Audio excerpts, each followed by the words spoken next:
Coffee is very much the fuel for discussion, so I think it was for a good purpose, but of course we have now to catch up.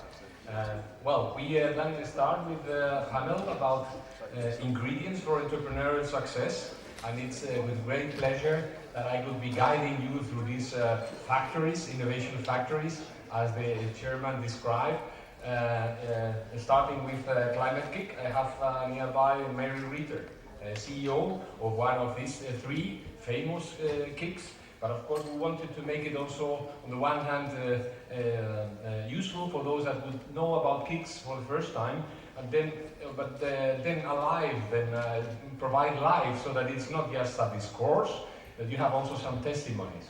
So please, maybe Mary, you could start. We would have all three KICs, so that I would ask all of them to really be very concise, and you can, Mary, help us to keep the time needed. And still after the presentations, maybe 15 minutes each, Diego and Willem, 15 minutes each, including the testimonies. Then we take questions from the audience, which might always be the interesting part. So let's be concise, 15 minutes, and then after that, of course, we would ask maybe some interaction from the audience. Mary, you have the floor. Thank you very much. I'm going to be very quick, and all I want to do is just to give you a sufficient overview about Climate-KIC, so you can see how the presentations that you will hear from the students, how they actually fit in. So basically, Climate-KIC is about innovating for low carbon prosperity and climate resilience. We have four key areas that we focus on. There's measurement and impact assessment of climate change, climate resilient and low carbon cities, water, its management and adaptation, and zero carbon production systems. It's a huge area, and we felt it really important to focus. It's also a very difficult area because there is no standard market and there are very few complete value chains. And we have a lot of interesting work going on analysing our markets and looking and creating value chains. We have a rather unusual combination of partners. We have research, education and business partners, but we also have a significant number of government and public bodies who are really important for us because they are actually a lot of the market that we are aiming at. So just to complicate things, we don't have a knowledge triangle, we have an innovation pyramid, which just makes doing PowerPoint slides a little bit more difficult, but we think it's really important. We link that innovation pyramid through to what we call our four pillars, which are the key drivers of the business, if you like. And they're education, innovation, and entrepreneurship. Pathfinder is part of innovation, and it's looking to design completely new value chains rather than providing innovation in value chains that at least in part exist. We have 5 co-location centres. They're in green on the slide. They're in the UK, France, Netherlands, Germany and Switzerland. And we have also uniquely our regional innovation and implementation centres, or the RIC as we call them. And this is where we touch base with the regions, with the local government and with really the markets for climate change. And those are in the UK and Germany, but very importantly they're in Spain, Italy, Hungary and also in Poland in Lower Silesia. So my last slide is really just to show what we do in terms of business creation and entrepreneurship support. At the ideation stage, we have a big education program, and Eleanor will talk more about that later today. In terms of entrepreneurship support, where we then take over from where the education leads off, if you like, we have a big incubator network, we have business coaches, we have various instruments, SME vouchers as you get further along. And we have something very important at the junction between the ideation and the research, which is something we call Greenhouse, where students can step aside for up to 6 months, get their salary paid, and really work up their good ideas. And then they can go back to their PhD to complete, or maybe if their business is so successful, maybe they never do complete. But I'm not saying anything about that to my colleagues here. So, that's all I want to say. You have now two groups who were on this year's, what we call contextual learning journey, our summer school, and they're going to tell you about what their plans are and the successes they've had actually since the summer school. And they basically represent Hedgehog, who were the judges' first choice of all the business plans, and Artboreal, who were the audience's first choice. So I'll hand over, first of all, to Hedgehog.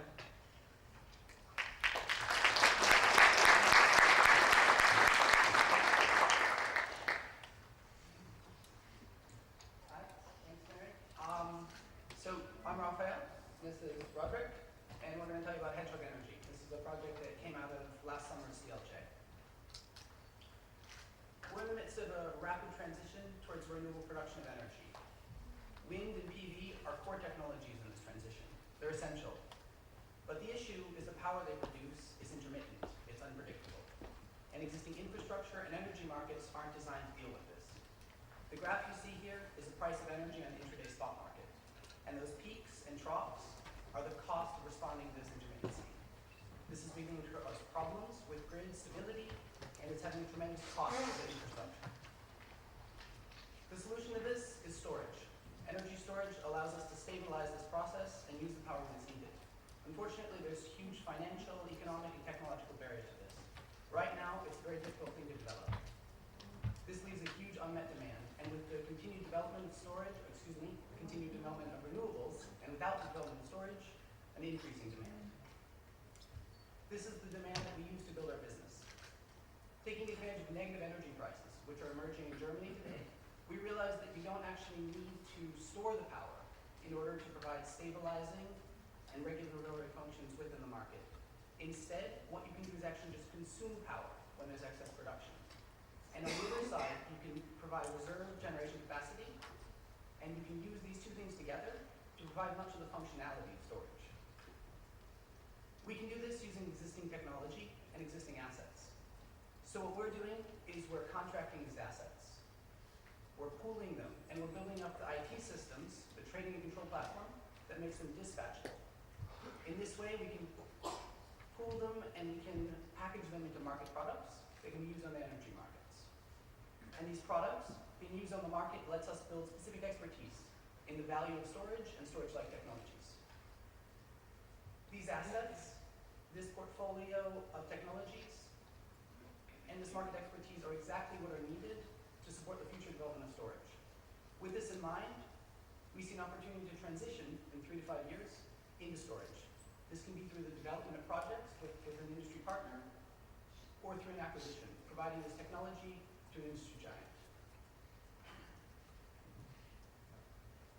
So this business plan was developed by myself, Raphael, and Marie, who cannot be here because she's graduating today, or yesterday. We met each other during the contextual learning journey of this year, and we started with a business with an idea for energy storage, but throughout the program we had to amend it, and those amendments were basically the result of our interdisciplinary and different backgrounds that we have. I myself have a background within energy markets. Raphael has an entrepreneurial experience and also some expertise in the wind turbine industry, and Marie, she is our engineer. So together with this team and this business plan, we won the business plan competition, and after it we had a small period of reflection where we reflected on whether we wanted to continue with it, actually, and what we did. We were looking at what are the possibilities, and we were looking at the different nodes and different locations that we could actually do it, and we decided that we wanted to continue to execute our business plan in Switzerland because of the business environment over there, as well as the expertise that they have in Switzerland with storage and IT systems. This was made possible by the greenhouse funding, but in order to receive the greenhouse funding, we had to passed the test at a local Swiss incubator, which is called VentureKIC, and in September we were actually accepted by this incubator, and we have received both funding from VentureKIC as well as Climate-KIC to execute this. So with the combined support of both Climate-KIC and also with the VentureKIC, we're able to rapidly develop our project, and we hope to have we hope we can seek investment within 9 months. During the next period, we're basically going to continue our research, set up the pilot project, set up a proof of concept, and hopefully within 9 months, we will be able to optimize current generation capacity and support renewables, and hope we can build to bridge to Europe's energy future. Thank you very much.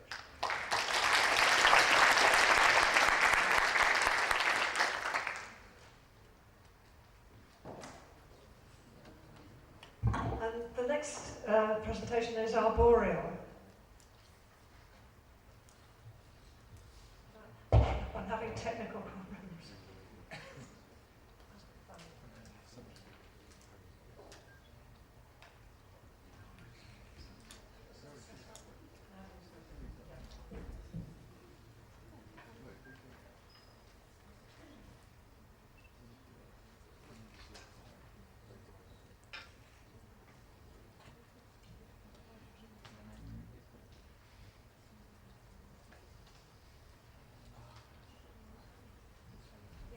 Very good noon, everyone. We are Artboreal, and our main aim is to prevent deforestation by selling processing centers to the local communities living in the tropical forest areas that allows them to derive a sustainable source of income from the forest without destroying them. Now I would like to tell you a story. This is Suman. She lives in the Madhya Pradesh region of India, where deforestation is a big problem, because the local people there cut down the trees either for timber, fuel wood, or cattle grazing. Well, Artboreal as a social business looks into the following question: how to add value to the forest without destroying it? We want to enable people like Suman to establish a link between their income and protection of forests by giving them the means to add value to non-timber forest products and sell them at a higher price. Now, what are non-timber forest products? They are the products that you obtain from the forest without cutting down the trees. For example, seeds, fruits, gum, etc. Neem tree, shown in the picture here, is a very good example of non-timber forest products. Because in order to harness the neem seeds, you don't have to cut down the branches or the tree itself. You can simply collect them from the ground beneath the tree. And it can easily be converted into neem oil, which has huge medicinal applications. Now, how does it work? Suman, who is a member of the local cooperative? Well, there are a lot of existing cooperatives in India. There are around 45,000 of them in the Madhya Pradesh state alone. So cooperatives like these take a microfinance loan and they buy the Artboreal package, which comprises of 3 things. First, the processing center with all the necessary equipment and machinery to add value to non-timber forest products. And we want it to be scalable, easy to transport, and made up of locally available sustainable materials. Second, links to distributors, so that the local community people can bring their product to the market at a fair price. And third is organizational and technical training, so that the local people can start and run the factory and business sustainably. This is the value chain. Currently, people like Suman are involved only in the extreme left of the value chain. They collect the raw neem seeds from the ground and sell them in the local market at a very low price. But with Artboreal's processing center, they'll be able to add value to it. In this case, they extract neem oil from it and sell it in the national and international market at a much higher price. And in this way, they'll be able to earn a lot more than they would have ever earned by just collecting the raw neem seeds and selling it in the national market. And where do we get our money from? We take a profit margin on each sale of our factory. According to our calculations, with a minimum profit margin on each factory, we can reach the break-even in the next 3 years. Artboreal delivers benefits against a triple bottom line for our customers and ourselves. Environmental benefits. According to our calculations, Training Center can save up to 1.2 million tons of carbon dioxide, because we believe that deforestation can be prevented when the local communities depend on a healthy and biodiverse forest for their sustainable livelihoods and business. Social benefits. Through our education and training programs and employment creation, we believe that there will be a huge demographic impact, because these people will then stop moving to urban cities in search of jobs, which will ultimately lead to a slowdown in the growth of slums in urban cities, which is currently a very big problem for Government of India. Economic benefits. Artboreal will help the local communities to start their own economically sustainable businesses that will ultimately lead to their economic independence. Now, the most important part, the progress so far. As Manuel has already mentioned, we were selected for the public award at the Climate-KIC Final Business Competition held in London on 12th of August. And on the same day, we received a funding of 5,000 euros from a private investor. And honestly, that was the point of motivation for us when we decided that we are going to continue with the project. We have also been awarded funding of 15,000 euros from Greenhouse Foundation to support market research, feasibility study, and prototyping of the project. We are in advanced talks with Tropical Forest Research Institution in India and Madhya Pradesh Minor Forest Produce Federation for an official collaboration. Minor Forest Produce is an old name for non-timber forest products. We have some personal connections here, and so we are in advanced talks with them for an official collaboration, and we are expecting a positive outcome. And we have recently also hired Eric D. Lawrence, who is a professional designer. He has recently completed his master's in design from Royal College of Arts, and he has been working on alternatives and substitutes for environmentally harmful materials like plastic. And we have already started working with him, and we are expecting the first design of our factory by the beginning of December. We have also identified several self-support community groups in the state of Madhya Pradesh.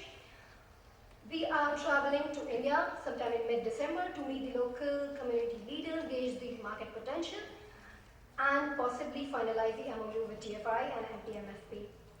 We are also in talks with Ministry of Rural Development in India for support and additional funding in the form of subsidies for the factory. That's pretty much what we have done in the past 2 months. This is our team.